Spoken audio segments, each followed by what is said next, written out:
വിഖ്യാത Iranian ചലച്ചിത്രകാരൻ Abbas കിയാറോസ്താമിയുടെ എവിടെയാണ് എന്റെ സുഹൃത്തിന്റെ വീട് എന്ന ചലച്ചിത്രം തെക്കൻ ഇറാനിലെ കോക്കർ എന്ന പ്രദേശം കേന്ദ്രീകരിച്ചാണ് അബ്ബാസ് ഈ ചലച്ചിത്രം നിർമ്മിച്ചിരിക്കുന്നത്.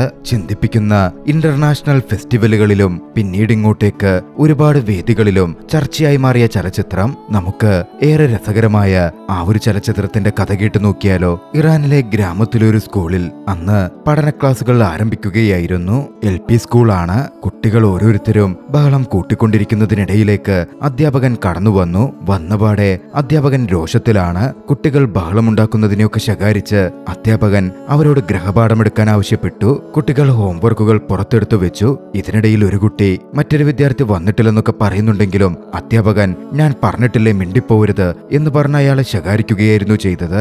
അലി ഹിമ്മത്തി എന്നു പേരുള്ള വിദ്യാർത്ഥിയായിരുന്നു സ്കൂളിൽ വരാതിരുന്നത്. ഹോംവർക്ക് നോക്കി അധ്യാപകൻ മുഹമ്മദ് റസ എന്നു പേരുള്ള ഒരു വിദ്യാർത്ഥിയുടെ അരികിലെത്തി. മുമ്പ് പലതവണ ചെയ്തിട്ടുള്ള പോലെ പേപ്പറിൽ എഴുതിയായിരുന്നു അവൻ ഹോംവർക്ക് കൊണ്ടുവന്നിരുന്നത്.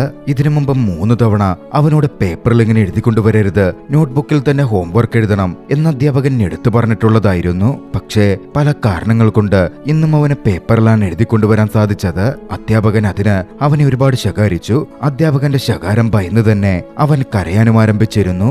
അധ്യാപകൻ അവനോട് എടുത്തെടുത്ത് ചോദിച്ചു, എത്രാമത്തെ തവണയാണ് നിന്നോട് ഞാൻ ഈ പേപ്പറിൽ എഴുതിക്കൊണ്ടുവരരുതെന്ന് പറഞ്ഞിട്ടുള്ളത്? വിതുമ്പലോടെ ഭയത്തോടെ ആ വിദ്യാർത്ഥി പറഞ്ഞു. 3ാമത്തെ തവണ ദേഷ്യം വന്ന അധ്യാപകൻ ഹോംവർക്ക് എഴുതിയ പേപ്പർ വാങ്ങി അത് വലിച്ചു കീറിക്കളഞ്ഞു. റസയുടെ അടുത്തിരുന്ന അഹ്മദ് തന്റെ കൂട്ടുകാരൻ അങ്ങനെ കരയുന്നത് നോക്കി വല്ലാതെ സങ്കടപ്പെടുന്നുണ്ട്. ആ സമയമാണ് വാതിൽക്കൽ അലി ഹിമ്മത്തി വന്നെത്തിയത്. എന്താ വൈകിയത് എന്ന മട്ടിൽ അധ്യാപകൻ അലിയോട് ചോദിച്ചു. അലി പറഞ്ഞു, ഞാൻ പോഴ്ത്തയിൽ നിന്നാണ് വരുന്നത്. ഓ, പോഴ്ത്തയിൽ നിന്നാണോ? എങ്കിൽ കയറി ഇരുന്നോളൂ എന്നായി അധ്യാപകൻ. പിന്നാലെ എല്ലാവരോടുമായി അദ്ദേഹം പറഞ്ഞു, പോസ്റ്റയിൽ നിന്ന് വരുന്നവർ പ്രത്യേകം ശ്രദ്ധിക്കണം. വീട്ടിൽ നിന്ന് നിങ്ങളൊരു 10 മിനിറ്റ് നേരത്തെ ഇറങ്ങണം. രാത്രി നേരത്തെ ഉറങ്ങിയാൽ നിങ്ങൾക്ക് രാവിലെ എഴുന്നേൽക്കാം. അപ്പോ കൃത്യസമയത്ത് സ്കൂളിലെത്താം. അത് പറഞ്ഞ ശേഷം അധ്യാപകൻ വീണ്ടും മുഹമ്മദ് റസയുടെ നേരെ തിരിഞ്ഞു. റസ അപ്പോഴും കരഞ്ഞുകൊണ്ടിരിക്കുകയാണ്. അധ്യാപകൻ അത്ര നേരത്തെ ദേഷ്യം ഒന്ന് തണുപ്പിച്ച് മറ്റൊരു വിദ്യാർത്ഥിയുടെ ബുക്കെടുത്ത് അതിലെ പേപ്പറുകളും ഹോംവർക്കും ഒക്കെ കാണിച്ചുകൊണ്ട് വിശദീകരിച്ചു പറഞ്ഞു, നോക്കൂ, അഹ്മദിന്റെ ഈ ബുക്ക് നോക്കൂ. ഇതില് ഇപ്പോഴത്തെ ഹോംവർക്കാണ് ഈ കാണുന്നത്. മുമ്പത്തെ ഹോംവർക്ക് ബുക്കിന്റെ മുൻപേജുകളിൽ കാണാം. ഇങ്ങനെ എഴുതിയാൽ എന്താ ഗുണം? നിങ്ങൾക്ക് ഇത് കമ്പയർ ചെയ്തു നോക്കാം, കമ്പയർ ചെയ്തു പഠിക്കാം. അതുകൊണ്ടൊക്കെയാ നിങ്ങളോട് ബുക്കിൽ തന്നെ ഹോംവർക്ക് ചെയ്യണമെന്ന് പറയുന്നത്. റസയുടെ പിന്നാലെ അധ്യാപകൻ ചോദിച്ചു, എന്താ നീ ഇന്നും പേപ്പറിൽ എഴുതിക്കൊണ്ടുവന്നത്? അതും മുമ്പ് 3 തവണ ഞാൻ നിന്നോട് പറഞ്ഞിട്ടുള്ളതല്ലേ പേപ്പറിൽ ഇങ്ങനെ എഴുതിക്കൊണ്ടുവരരുതെന്ന്? ഭയത്തോടെ ദുഃഖത്തോടെ റസ പറഞ്ഞു, തലേന്ന് ഞാൻ എന്റെ കസിന്റെ വീട്ടിലായിരുന്നു. ബുക്ക് അവിടെ വെച്ച് മറന്നുപോയി. അധ്യാപകൻ പിന്നാലെ അത് ഏറ്റുപിടിച്ചു. ഓരോ കുട്ടികളും ബുക്ക് സൂക്ഷിക്കേണ്ടതിന്റെ ആവശ്യകതയെപ്പറ്റിയും സ്കൂളിലേക്ക് പുറപ്പെടുന്നതിന് മുമ്പ് ബുക്ക് എടുത്തു വെച്ചോ എന്ന് ശ്രദ്ധിക്കേണ്ട കാര്യത്തെപ്പറ്റിയുമൊക്കെ അദ്ദേഹം കുട്ടികൾക്ക് ക്ലാസ് എടുക്കാൻ തുടങ്ങി. പിന്നാലെയാണ് അലി ഹിമ്മത്തി എഴുന്നേറ്റത്. റസയുടെ ബുക്ക് തന്റെ കയ്യിലുണ്ട് എന്ന് അലി ഹിമ്മത്തി പറഞ്ഞു. നീ എന്നോട് നുണ പറയുകയായിരുന്നോ എന്നായിരുന്നു ദേഷ്യത്തോടെ അധ്യാപകൻ റസയോട് ചോദിച്ചത്. റസ അല്ലെന്നും അലി ഹിമ്മത്തി തന്റെ കസിനാണെന്നും പറഞ്ഞു. അവന്റെ വീട്ടിലായിരുന്നു തലേന്ന് താനെന്നും അവിടെ വെച്ചാണ് ബുക്ക് മറന്നതെന്നും കൂട്ടിച്ചേർത്തു. ഒടുവിൽ റസയെ നോക്കി അവസാനമായി ഒരു വാണിംഗ് കൂടി അധ്യാപകൻ കൊടുത്തു. അടുത്ത തവണ കൂടി ബുക്കിൽ എഴുതാതെ ഇതേപോലെ പേപ്പറിൽ എഴുതിക്കൊണ്ടുവന്ന നിന്നെ ഈ സ്കൂളിൽ നിന്ന് തന്നെ ഞാൻ പുറത്താക്കും. അങ്ങനെ അന്നത്തെ ക്ലാസ് തുടർന്നു. ഒടുവിൽ ക്ലാസ് അവസാനിച്ചപ്പോ കുട്ടികൾ പുറത്തിറങ്ങി. എല്ലാവരും വീടുകളിലേക്ക് പോവാൻ വലിയ ഉത്സാഹത്തിലായിരുന്നു. ചില കുട്ടികൾ കളിക്കുന്നുമുണ്ട്. റസയും കൂട്ടുകാരൻ അഹ്മദും ഒന്നിച്ചായിരുന്നു വീട്ടിലേക്കായി ഇറങ്ങി ഓടിയത്. ഓടുന്നതിനിടയിൽ റസ താഴെ വീണു. അവന്റെ പാന്റിൽ അഴുക്ക് പറ്റി. അവനെ പിടിച്ചെഴുന്നേൽപ്പിച്ച് അഹ്മദ് അടുത്ത പൈപ്പിന്റെ അടുത്തേക്ക് കൊണ്ടുവന്നു.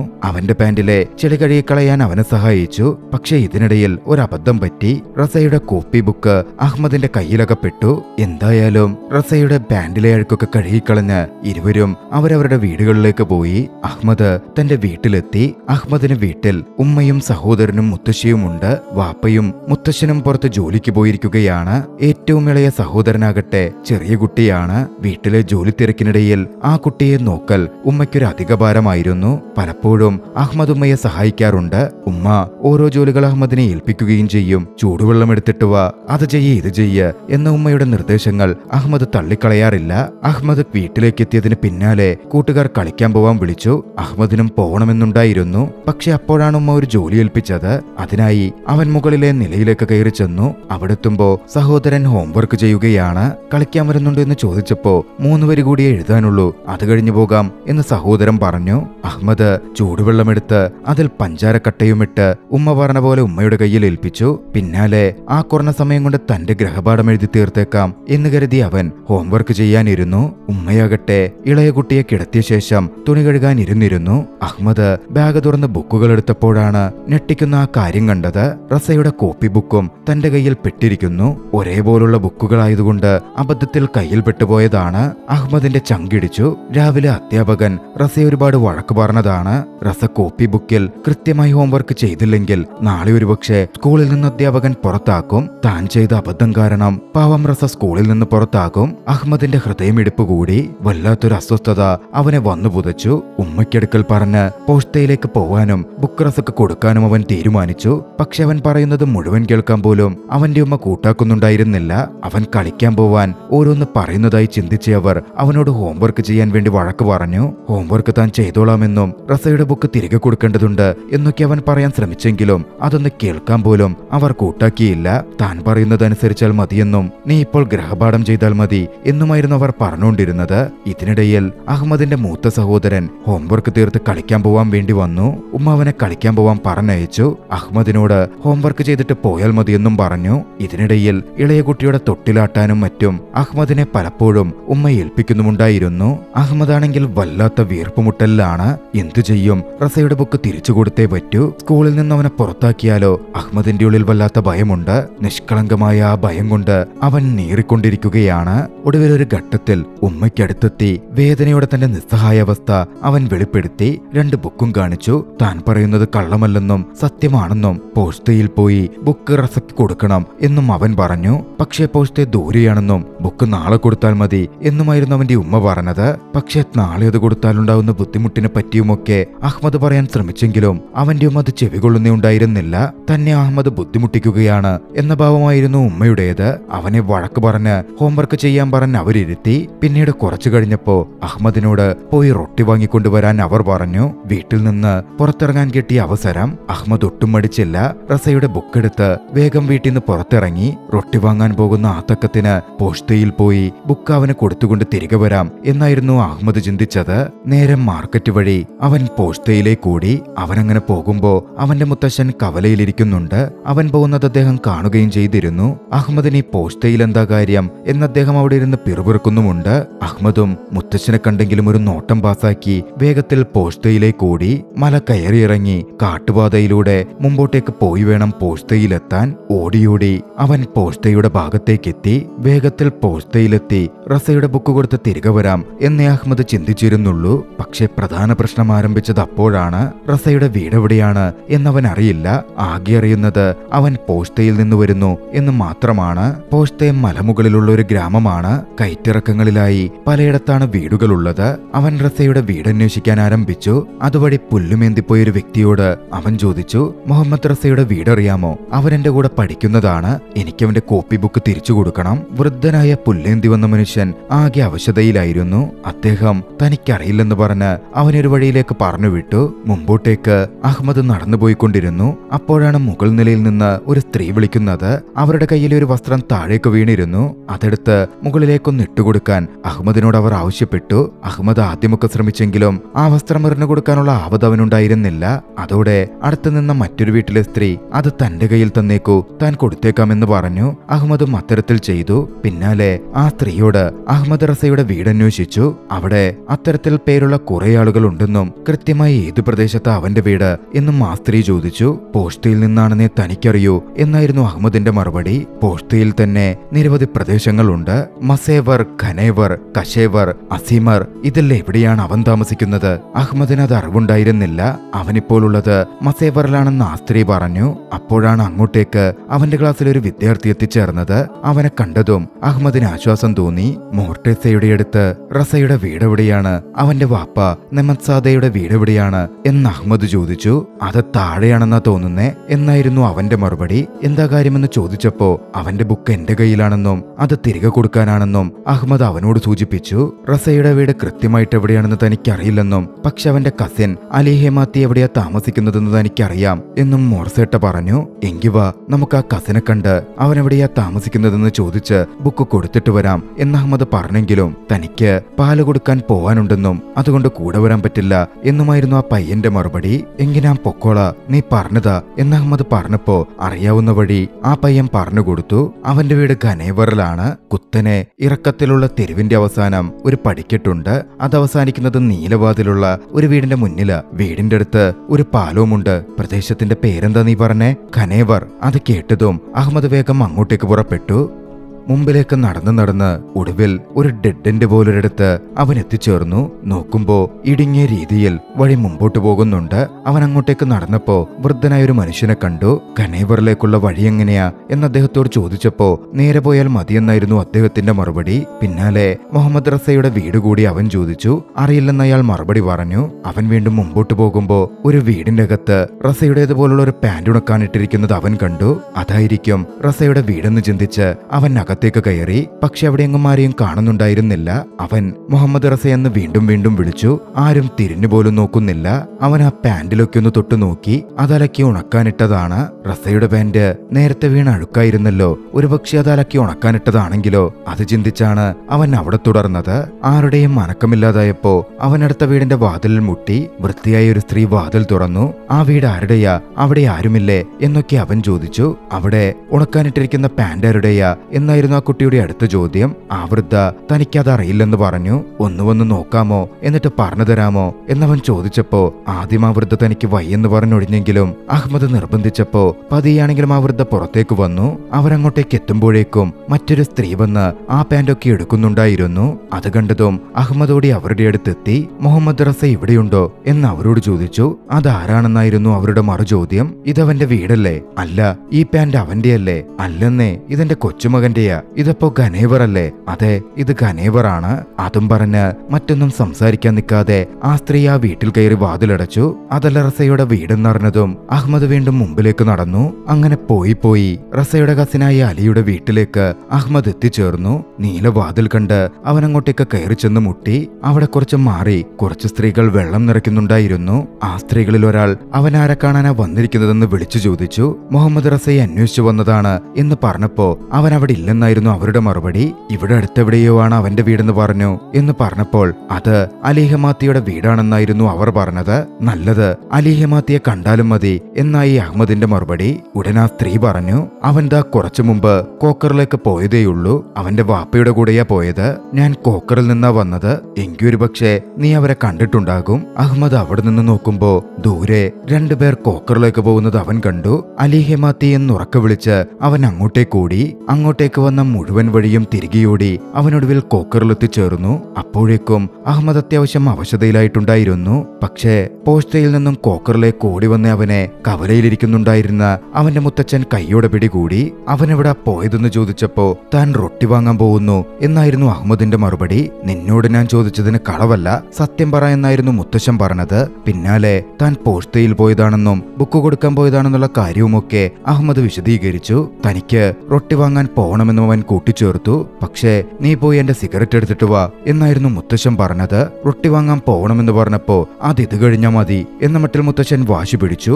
അഹമ്മദിന് മുമ്പിൽ മറ്റു വഴിയുണ്ടായിരുന്നില്ല. അഹമ്മദ് നേരെ വീട്ടിലേക്ക് പോയി. ഇതേ സമയം മുത്തശ്ശനാകട്ടെ അവിടെ ഇരുന്ന് തന്റെ കൂടെ ഇരുന്ന വൃദ്ധനോട് പഴയകാലത്തിന്റെ മഹത്വത്തെ പറ്റിയും പണ്ടൊക്കെ കുട്ടികളെ അനുസരണ പഠിപ്പിക്കാൻ മാതാപിതാക്കൾ തല്ലിയിരുന്നതിനെ പറ്റിയുമൊക്കെ വലിയ മഹത്തരമായി സംസാരിക്കുകയായിരുന്നു. പ്രത്യേകിച്ച് കാരണമൊന്നുമില്ലെങ്കിലും കുട്ടികളെ ഉശിരന്മാരാക്കാനും അനുസരണയുള്ളവരാക്കുവാനും 2 ആഴ്ച കൂടുമ്പോ തല്ലണം എന്ന അഭിപ്രായമൊക്കെയായിരുന്നു മുത്തശ്ശന്. ആ മുത്തശ്ശന്മാരാകട്ടെ കുട്ടികൾ പറയുന്നത് കേൾക്കാൻ പോലും തയ്യാറാവുന്നുമില്ല. പുതിയ തലമുറയെപ്പറ്റി വലിയ ആശങ്കയുണ്ട് എന്ന രീതിയിലാണ് മുത്തശ്ശന്റെയൊക്കെ സംസാരം. അപ്പോഴേക്കും അങ്ങോട്ടേക്ക് അവിടുത്തെ കുറെ തൊഴിലാളികൾ ഇറങ്ങി വന്നു. അവർ കൂലിയുടെ കാര്യവും മറ്റും സംസാരിക്കുകയാണ്. അങ്ങോട്ടേക്കായിരുന്നു അഹമ്മദ് തിരികെ എത്തുന്നത്. മുത്തശ്ശനെടുക്കൽ സിഗരറ്റ് നോക്കിയിട്ട് കിട്ടിയില്ലെന്ന കാര്യം അവൻ പറഞ്ഞു. അപ്പോഴാണ് അവിടെ ഉണ്ടായിരുന്ന വ്യക്തി അവനെടുക്കൽ ബുക്കിൽ ഒരു പേപ്പർ ചോദിച്ചു വരുന്നത്. കൊടുത്തിരിക്കുന്നത്. ഇത് റസയുടേതാണെന്നും പേപ്പർ തരാൻ പറ്റില്ലെന്നും അഹമ്മദ് പറഞ്ഞു. ഒരു പേപ്പറല്ലേ എന്നൊക്കെ പറഞ്ഞ് അഹമ്മദ് പറയുന്നത് കേൾക്കാ പോലും നിൽക്കാതെ അയാൾ ആ ബുക്കിൽ നിന്നൊരു പേപ്പർ കീറിയെടുത്തു.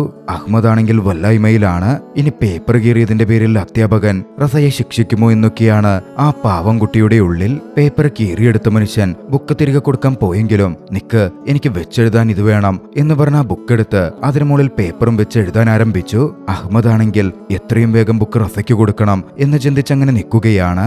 കണക്കെഴുതുന്ന കൂട്ടത്തിൽ ഒരാളുടെ പേര് നെമാത് സാദെ എന്ന് പറയുന്നത് അഹമ്മദ് കേട്ടു. റസയുടെ പിതാവാണോ അദ്ദേഹം എന്ന് ചിന്തിച്ച അഹമ്മദ് അവിടെ ചെന്ന് അയാളോട് നിങ്ങൾ നെമാത് സാദെയാണോ എന്ന് ചോദിക്കുന്നുണ്ട്. പക്ഷെ അവരുടെ കച്ചവട കാര്യങ്ങളിലും കണക്കെഴുത്തിലുമൊക്കെ മുഴുകിയിരുന്ന ആ മനുഷ്യർ അഹമ്മദിന്റെ വാക്കുകൾ ശ്രദ്ധിക്കുന്ന പോലും ഉണ്ടായിരുന്നില്ല. വീണ്ടും വീണ്ടും ആ വ്യക്തിയുടെ പിന്നാലെ നിങ്ങൾ നെമാത് സാദെയാണോ എന്ന് ചോദിച്ച് അഹമ്മദ് നടന്നു. അയാളാകട്ടെ ജോലിക്കാര്യവും അതിന്റെ കണക്കുകളും പറഞ്ഞ് അഹമ്മദിനെ ശ്രദ്ധിക്ക പോലും ചെയ്യാതെ തന്റെ കുതിരപ്പുറത്ത് കയറി നേരെ പോസ്റ്റയിലേക്ക് പോവാൻ തുടങ്ങി. ഇതിനിടയിൽ ബുക്ക് അഹമ്മദിന്റെ കയ്യിൽ കിട്ടിയിരുന്നു. അയാളുടെ പിന്നാലെ അഹമ്മദ് ഓടിച്ചെല്ലാൻ ആരംഭിച്ചു. പക്ഷെ അയാൾ കുതിരപ്പുറത്തായതുകൊണ്ട് അഹമ്മദിനേക്കാൾ മുമ്പിലാണ്. അയാളെ പിന്തുടർന്ന് പോസ്റ്റയിലേക്ക് അയാളുടെ വീടിന്റെ ഭാഗത്തേക്ക് ഒടുവിൽ അഹമ്മദ് എത്തിച്ചേർന്നു. കുതിരയെ വീടിന്റെ ഒരു വശത്ത് നിർത്തി അയാൾ അകത്തുനിന്ന് മകനെ വിളിച്ചു. മകൻ ഒരു വസ്തുവും പൊക്കിയെടുത്തു വരികയാണ്. മുഖം വ്യക്തമല്ല. അത് റസയായിരിക്കുമെന്നൊരു ആശ്വാസം അഹമ്മദിന് തോന്നിയിരുന്നു. പക്ഷേ ആ കുട്ടിയുടെ മുഖം കണ്ടതും അഹമ്മദ് ഒന്ന് ഞെട്ടി. അത് റസയല്ല, താൻ ചിന്തിച്ചത് തെറ്റായി പോയിരിക്കുന്നു. ആ പയ്യന്റെ അടുത്തേക്ക് അഹമ്മദ് നടന്നു ചെന്നു. അവനുമായി സംസാരിക്കുമ്പോഴാണ് ചില കാര്യങ്ങൾ വ്യക്തമാകുന്നത്. ആ കുട്ടിയുടെ പേര് നെമാത് സാദെ എന്നാണ്. പക്ഷേ മുഹമ്മദ് റസയെ ആ കുട്ടിക്ക് പരിചയമില്ല. താൻ അവന്റെ കൂടെ പഠിക്കുന്നതാണെന്നും അവന് ബുക്ക് കൊടുക്കാൻ ശ്രമിക്കുകയാണ് എന്ന കാര്യമൊക്കെ അഹമ്മദ് വിശദീകരിച്ചു. പിന്നാലെ അഹമ്മദ് അന്വേഷിക്കുന്ന വ്യക്തിയെപ്പറ്റി പല കാര്യങ്ങളും ആ പയ്യൻ ചോദിച്ചു. അവനുമായി ബന്ധപ്പെട്ട് അവന്റെ വാപ്പ ചെയ്യുന്ന ജോലികളെ പറ്റിയൊക്കെ. പക്ഷെ അതിനെപ്പറ്റിയൊന്നും അഹമ്മദിന് വലിയ ധാരണയുണ്ടായിരുന്നില്ല. എന്നിരുന്നാലും സംസാരത്തിനിടയിൽ ചില കേട്ട കാര്യങ്ങളുടെ അകമ്പടിയോടെ ആ പയ്യൻ പറഞ്ഞുകൊടുത്തു. അവന്റെ വീടിന് താഴെ ഒരു ആലയുണ്ട്, മുഴുവൻ ചെമ്മരിയാടുകളൊക്കെയുണ്ട്. അങ്ങോട്ടേക്ക് ഒന്ന് പോയി നോക്ക്, അവിടെ ചോദിച്ചാൽ ചിലപ്പോ പിടികിട്ടും. അവന്റെ വീടിന്റെ അടുത്ത് ഒരു ഉണങ്ങിയ മരവുമുണ്ട്. അഹമ്മദ് ആ പയ്യൻ പറഞ്ഞത് കേട്ട് മുമ്പോട്ടേക്ക് നടന്നു. പോകുന്തോറും വഴികൾ അവന് തീരെ പരിചിതമല്ലാതായി. വഴികൾ പലയിടത്തേക്ക് നീളുകയാണ്. സന്ധ്യയായി തുടങ്ങിയിരിക്കുന്നു. ഒടുവിൽ അന്വേഷിച്ച് അവൻ ആ ഉണങ്ങിയ മരത്തിന്റെ അടുത്തെത്തി. അവിടെങ്ങാനുമാണോ അവന്റെ വീടെന്ന് അവൻ ചുറ്റിലും നോക്കി. ഒരാട്ടും പറ്റം അവന്റെ പിന്നിലൂടെ കടന്നുപോയി. അതോടെ അതായിരിക്കും ഇടമെന്നുറപ്പിച്ച് അവൻ ഉറക്കെ ആരെങ്കിലും ഉണ്ടോ എന്നറിയാൻ സാർ എന്ന് വിളിക്കാൻ തുടങ്ങി. കുറച്ചു കഴിഞ്ഞതും അവിടെയുള്ളൊരു വീടിന്റെ ജനൽ തുറക്കപ്പെട്ടു. അവിടെ നിന്നും ഒരു വൃദ്ധൻ എത്തി നോക്കി. ആ വൃദ്ധനടുക്കൽ ഇത് നെമാത് സാദെയുടെ വീടാണോ എന്ന് അഹമ്മദ് ചോദിച്ചു. അല്ലെന്നും അയാളുടെ വീട് കുറച്ച് ദൂരെയാണെന്നുമായിരുന്നു ആ വൃദ്ധന്റെ മറുപടി. പിന്നാലെ നീ ആരാണ്, അയാളുടെ മകന്റെ കൂടെ പഠിക്കുന്ന വ്യക്തിയാണോ എന്ന് ആ വൃദ്ധൻ ചോദിച്ചു. അതേ എന്നായിരുന്നു അഹമ്മദിന്റെ മറുപടി. അവൻ കുറച്ചു മുമ്പ് വരെ ഇവിടെ ഉണ്ടായിരുന്നെന്നും വീട്ടിലേക്ക് തിരികെ പോയി എന്നും ആ വൃദ്ധൻ പറഞ്ഞു. നിങ്ങൾക്ക് അവരെ ശരിക്കറിയാമോ, അവരുടെ വീട് എവിടെയാണെന്നറിയാമോ എന്ന് അഹമ്മദ് ചോദിച്ചു. ആളുകൾ കുളിക്കുന്നിടമറിയാമോ എന്നായിരുന്നു വൃദ്ധന്റെ മറുചോദ്യം. ഇല്ല, ഞാൻ ഇവിടല്ല താമസം, കോക്കറിലാണ് എന്നവൻ മറുപടി പറഞ്ഞു. ഓ, കോക്കറിന്നാണോ, എങ്കിൽ നീ അവിടെ നിൽക്ക്, ഞാൻ നിന്നെ കൊണ്ടുപോകാം എന്ന് പറഞ്ഞ് ആ വൃദ്ധൻ താഴേക്കിറങ്ങി വന്നു. അഹമ്മദുമായി അയാൾ പറഞ്ഞ ഇടത്തേക്കുള്ള യാത്ര ആരംഭിച്ചു. പോകുന്ന വഴിക്ക് വൃദ്ധൻ അഹമ്മദിനോട് സംസാരിച്ചുകൊണ്ടേയിരിക്കുന്നുണ്ട്. ബുക്ക് കൊടുക്കാനാണെങ്കിൽ നാളെ അത് സ്കൂളിൽ വെച്ച് കൊടുത്താൽ പോരെ എന്ന് വൃദ്ധൻ ചോദിക്കുമ്പോൾ അഹമ്മദ് പറഞ്ഞു, അങ്ങനല്ല, നാളെ അവൻ ബുക്കുമായി സ്കൂളിൽ വന്നില്ലെങ്കിൽ, ഗൃഹപാഠം ബുക്കിൽ എഴുതിയില്ലെങ്കിൽ ടീച്ചർ അവനെ പുറത്താക്കും. അത്രമേൽ നിഷ്കളങ്കമായിട്ടായിരുന്നു അഹമ്മദ് ചിന്തിച്ചുകൊണ്ടിരുന്നത്. പോകുന്ന വഴിക്കാകട്ടെ മരപ്പണിക്കാരനായ അയാൾ പണിത ജനാലകളെപ്പറ്റി വാതോരാതെ അയാൾ പുകഴ്ത്തി സംസാരിച്ചുകൊണ്ടിരിക്കുകയാണ്. പഴയകാലത്തിന്റെ പ്രതാപത്തെപ്പറ്റി. പുതിയ കാലത്തെ പുച്ഛമുള്ള പോലെയാണ് അദ്ദേഹത്തിന്റെ സംസാരം നീളുന്നത്. ഒരിടത്തെത്തിയപ്പോ അദ്ദേഹം തന്റെ മുഖം കഴുകാൻ നിന്നു. ആ സമയം കിട്ടിയ ചെറിയൊരു പൂവ് അഹമ്മദിന് കൊടുത്തു. അത് ബുക്കിൽ വെച്ചേക്കെന്ന് പറഞ്ഞു. അഹമ്മദും അപ്രകാരം ചെയ്തു. സമയം പോവുകയായിരുന്നു. സാർ, ഒന്ന് വേഗം പോവാമോ, സമയം വൈകിക്കൊണ്ടിരിക്കുന്നു അഹമ്മദ് പറഞ്ഞു. വീട്ടിലേക്ക് മടങ്ങിപ്പോകണം. അവന്റെ ഉള്ളിൽ പേടിയുണ്ട്. റൊട്ടി വാങ്ങാൻ ഉമ്മ പറഞ്ഞുവിട്ടതാണ്. രാത്രി വൈകിച്ചെന്നാൽ നല്ല ശിക്ഷ തന്നെ കിട്ടും. അഹമ്മദിന് വല്ലാതാവുന്നുണ്ടായിരുന്നു. പ്രായമേറിയ ആ വൃദ്ധൻ പതിയെ പതിയാണ് നടക്കുന്നത്. അഹമ്മദിന് ധൃതിയിൽ പോകണമെന്നുണ്ട്. ഒടുവിൽ അവരൊരിടത്തെത്തി. താഴേക്ക് ഇറങ്ങിച്ചെന്നാ മതി, അതാണ് നിന്റെ കൂട്ടുകാരന്റെ വീട് ആ വൃദ്ധൻ പറഞ്ഞു. അഹമ്മദ് പ്രതീക്ഷയോടെ താഴേക്കിറങ്ങി ചെന്നു. നോക്കുമ്പോഴോ അവൻ നേരത്തെ കണ്ട് സംസാരിച്ച ആ കുട്ടിയുടെ വീടാണത്. ആ കുട്ടിയുടെ പിതാവിന്റെ പേരും മുഹമ്മദ് റസയുടെ പിതാവിന്റെ അതേ പേരായിരുന്നല്ലോ. വൃദ്ധന് തെറ്റിപ്പോയതാണ്. അഹ്മദിന് പരാതി പറയാനും സാധിക്കില്ല. വലിയ വിഷമം തന്നെ അവന് തോന്നി. അവൻ കോപ്പി ബുക്ക് തന്റെ സ്വെറ്ററിന്റെ ഉള്ളിലേക്ക് വെച്ചു. വൃദ്ധനെ വിഷമിപ്പിക്കരുത് എന്ന് ചിന്തിച്ചു. പിന്നാലെ വൃദ്ധനൊപ്പം തിരികെ പോവാൻ ആരംഭിച്ചു. പോകുന്ന വഴിക്ക് കയറ്റം കയറാനൊക്കെ വൃദ്ധന് ബുദ്ധിമുട്ടുണ്ട്. അഹ്മദിനാണെങ്കിൽ വേഗത്തിൽ പോകണം. എന്നിരുന്നാലും അവർ ഒന്നിച്ച് കുറെ ദൂരം മുമ്പോട്ട് പോയി. അഹ്മദിനെ വീടെത്തുന്നവരെ സുരക്ഷിതമായി കൊണ്ടുപോകാമെന്ന് വൃദ്ധൻ പറഞ്ഞിരുന്നു. ഒരു ഘട്ടത്തിൽ വീട്ടിലേക്ക് വേഗം പോകാൻ വൃദ്ധനെ വിട്ട് അഹ്മദ് മുമ്പോട്ടേക്ക് പോയി. പക്ഷെ കുറച്ചെത്തിയതും പട്ടി കുരയ്ക്കുന്നു. അവൻ ഭയന്നു നിന്നു. ഒടുവിൽ വൃദ്ധൻ എത്തിയപ്പോഴായിരുന്നു വൃദ്ധനൊപ്പം അവൻ അവിടം കടന്നുപോയത്. അങ്ങനെ ഏറ്റവും ഒടുവിൽ അഹ്മദ് വീട്ടിലെത്തി. വൃദ്ധൻ തിരികെ തന്റെ വീട്ടിലേക്കും ചെന്നു കയറി. അദ്ദേഹം ഒറ്റയ്ക്കാണ്. അദ്ദേഹം തന്റെ ജോലികളിൽ ഏർപ്പെടാൻ ആരംഭിച്ചു. അഹ്മദ് ആകട്ടെ വീടിനുള്ളിൽ ഭയന്നിരിക്കുകയാണ്. വാപ്പ തന്നെ വഴക്ക് പറയുമെന്നവൻ പ്രതീക്ഷിച്ചെങ്കിലും അതുണ്ടായിട്ടില്ല. വാപ്പ റേഡിയോ കേൾക്കുന്നു. ഉമ്മ അവനെ ഭക്ഷണം കഴിക്കാൻ ക്ഷണിച്ചിട്ടും അവൻ ചെല്ലുന്നുണ്ടായിരുന്നില്ല. മനസ്സ് നിറയെ ഭാരമാണ്, കുറ്റബോധവും. താൻ കാരണം റസ നാളെ സ്കൂളിൽ നിന്ന് പുറത്താകുമോ അവൻ ചിന്തിച്ചുകൊണ്ടിരുന്നു. ഒടുവിൽ അവൻ ഉമ്മയ്ക്കടുത്ത് പറഞ്ഞു, എനിക്ക് ഗൃഹപാഠം ചെയ്യാനുണ്ട്, എന്നെ അതിനനുവദിക്കണം. തങ്ങൾ ഉറങ്ങാൻ പോവുകയാണെന്നും അവനോട് അടുത്ത മുറിയിൽ പോയിരുന്ന് അത് ചെയ്തോളൂ എന്നും ഉമ്മ പറഞ്ഞു. ബുക്കുകളും എടുത്ത് അവനടുത്ത മുറിയിൽ പോയിരുന്നു. ഗൃഹപാഠം എഴുതാൻ ആരംഭിച്ചു. ഉമ്മ അങ്ങോട്ടേക്ക് വന്ന് അവന്റെ ഭക്ഷണ പ്ലേറ്റ് അവിടെ വെച്ചു. ഗൃഹപാഠം എഴുതിക്കഴിഞ്ഞ് വിശക്കുമ്പോ കഴിച്ചോളൂ എന്ന് പറഞ്ഞ് അവിടുന്ന് പോയി. വല്ലാത്തൊരു ആശ്വാസവും സമാധാനവും അഹ്മദിന് തോന്നിയിരിക്കണം. അവൻ ഹോംവർക്ക് എഴുതിക്കൊണ്ടേയിരുന്നു. രാത്രി വൈകി വലിയ കാറ്റ് വീശുന്നുണ്ടായിരുന്നു. നോക്കുമ്പോ ഉമ്മ പുറത്തിറങ്ങിയിട്ടുണ്ട്. മറ്റുള്ളവർ ഉറങ്ങുന്ന സമയത്തും അവർ വീട്ടുജോലികൾ ചെയ്തുകൊണ്ടിരിക്കുന്നു. അങ്ങനെ അടുത്ത ദിവസമായി. സ്കൂളിൽ രാവിലെ തന്നെ വിദ്യാർത്ഥികൾ എത്തിച്ചേർന്നിട്ടുണ്ട്. അധ്യാപകൻ കടന്നു വന്നു. അഹ്മദ് അപ്പോഴും ക്ലാസ്സിലേക്ക് എത്തിച്ചേർന്നിട്ടില്ല. അധ്യാപകൻ അന്ന് ക്ലാസിന്റെ പുറകിലേക്കായിരുന്നു പോയത്. എല്ലാവരുടെയും ഗൃഹപാഠം എടുത്തു വെക്കാനും താൻ അത് നോക്കാൻ പോവുകയാണെന്നും അധ്യാപകൻ പറഞ്ഞു.